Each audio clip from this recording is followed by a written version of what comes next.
এই মাছগুলো কালকে রাত্রে পুকুর থেকে ধরা হয়েছে, তো সেইগুলোই আমি রান্না করছি। আজকের এগুলো কেটে ধুয়ে একদম পরিষ্কার করে রেখে দিয়েছিলাম, আজকে রান্না করব। তো তার জন্য আমি এখানে মাছগুলো প্রথমে ভেজে নিচ্ছি। মাছগুলো কেটে ধুয়ে একদম রেডি করে নিয়ে চলে এসেছিলাম। তারপর যে মাছগুলো নিয়ে নিচ্ছিলাম সেগুলো সব এক এক করে সব ভেজে নিচ্ছি ভালো করে, একটু লাল লাল করে ভেজে নিতে হবে।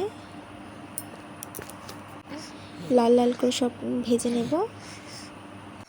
এদিকে আমার সব মাছগুলো ভাজা হয়ে গেছে, এবার তুলে নেবো এক এক করে।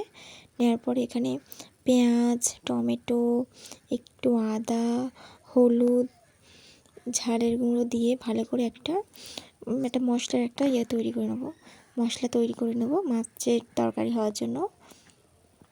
তো এখানে সেটা আমার করা হয়ে গিয়েছে। এবারে আমি দিয়ে দেব কেটে রাখা সবজিগুলো এক এক করে সব দিয়ে দেবো। এখানে পুরুল কাটা আছে, তারপর কলা, আলু, এগুলো দিয়ে তরকারিটা করব। তো সেগুলো ভালো করে নাড়াচাড়া করে নেব সব রকম মশলাগুলো দিয়ে, ঝাল, হলুদ, নুন এগুলো দিয়ে ভালো করে নাড়াচাড়া করে নিতে হবে। এখানে আবার আনাজপাতিগুলো সব কষা, অল্প একটু জল দিয়ে এবারে ওটা বসিয়ে রাখবো। তো এখানে আমার প্রায় হয়ে গিয়েছে, আর মাছগুলো এখানে দিয়ে দেবো। তো সেই ফাঁকে আমি গিয়ে একটা রসগোল্লা খেয়ে আসছি, ঘরে রসগোল্লা ছিল, এটা খেয়ে নিচ্ছি।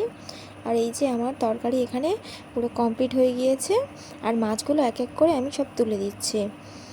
তো এইরকম মাছের ঝোল কারা খেতে ভালোবাসো অবশ্যই কিন্তু কমেন্ট করতে ভুলবে না।